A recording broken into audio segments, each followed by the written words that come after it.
Après la bataille d'Endor, l'Empire Galactique se retrouve sans chef. L'empereur Sheev Palpatine et son bras droit Dark Vador ont tous deux disparu dans l'explosion de la seconde étoile de la mort. L'Alliance rebelle profite de cette victoire pour former son propre gouvernement et propage à travers toute la galaxie des messages d'espoir et exposant la destruction de la seconde étoile de la mort et la disparition de l'empereur. Face à cette situation, les vestiges de l'Empire ont de plus en plus de mal à faire face à la Nouvelle République qui gagne de plus en plus en puissance. En seulement quelques mois, les impériaux sont repoussés dans de nombreux secteurs.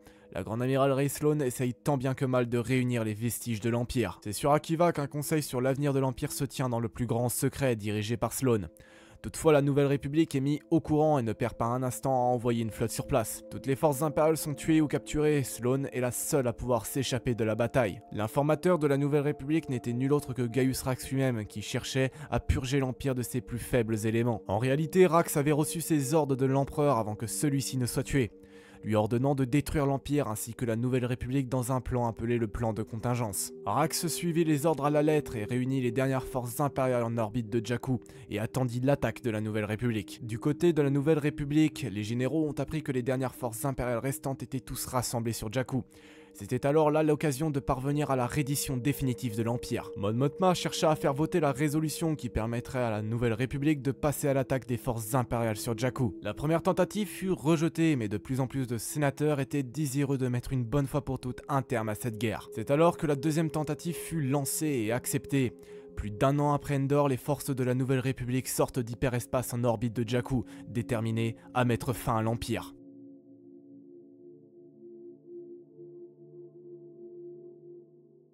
La flotte républicaine compte de nombreux vaisseaux et sont tous dirigés par l'amiral Jal Akbar et secondés par la commodore Kirista Egate. Nous retrouvons ainsi des vaisseaux comme les MC-80 Mon Calamari, des frégates CR-90, des frégates de classe Nibelon B, mais aussi 3 cuirassés de classe Starhawk commandés par Kirista Egate. L'amiral Akbar dirige la flotte à bord de son vaisseau MC-80 Home-1. La flotte est également accompagnée de nombreuses escadrilles de chasseurs, X-Wing, A-Wing et Y-Wing. Des U-Wing sont également présents pour servir de transport de troupes à la République. La Nouvelle République déploie également de nombreuses troupes d'infanterie au sol. Du côté de l'Empire, c'est tout le reste de la flotte impériale qui est présente et elle est commandée par le Grand Moff Rand qui reçoit ses ordres de Gaius Rax. Nous retrouvons alors plus d'une vingtaine de destroyers impériaux en plus du Ravager, dernier superstar destroyer stellaire et vaisseau amiral de Rand. L'Empire peut avoir le soutien de nombreux chasseurs TIE. Au sol, des milliers de Stormtroopers sont déployés pour protéger les installations impériales, ainsi que des TBTT et des TRTT. Pour la Nouvelle République, son premier et principal objectif est de détruire le Ravager protégé par les destroyers impériaux de la flotte. De l'autre côté, de nombreux chasseurs et transports rejoignent la surface pour ouvrir un second front. La flotte républicaine est bien plus nombreuse que celle de l'Empire, mais cela ne l'aide pas. Dans les premiers moments de la bataille, la flotte de l'amiral Akbar subit de gros dégâts. Au sol, les forces républicaines n'ont pas les mêmes problèmes. Les forces impériales ne parviennent pas à tenir face aux forces de la Nouvelle République qui gagnent du terrain. Cependant, l'armée impériale n'est pas dans ses meilleures conditions. Les forces impériales se battent de façon chaotique et ne respectent aucun schéma de bataille, ce qui provoque de graves dégâts aux destroyers de la flotte. Le cours de la bataille change quand l'un des destroyers se lance dans une manœuvre de collision face à l'un des Starhawk, une manœuvre qui détruit les deux vaisseaux. Kirista Egate profite de l'occasion pour s'attaquer au Ravager. Subissant de lourds dégâts, Egate active ses puissants rayons tracteurs et entraîne le Ravager dans sa chute sur Jakku.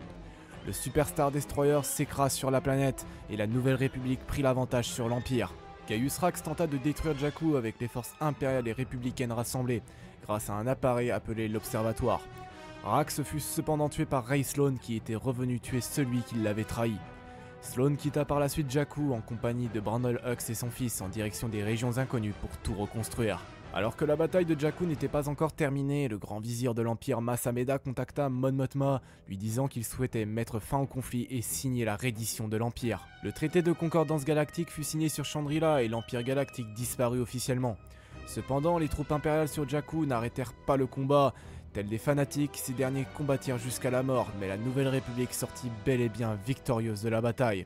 La guerre civile galactique était officiellement terminée. C'est dans le plus grand secret que Rey Sloane créera les prémices du régime qui sera à l'origine d'un nouveau conflit galactique. Voilà, la vidéo est désormais terminée, j'espère qu'elle vous aura plu. Si c'est le cas, vous connaissez déjà la chanson, n'hésitez pas à liker et à vous abonner, merci à vous. Sur ce, moi je n'ai plus grand chose d'autre à vous dire, je vous souhaite à tous une très bonne journée ou une très bonne soirée, et surtout n'oubliez pas que la force soit avec vous.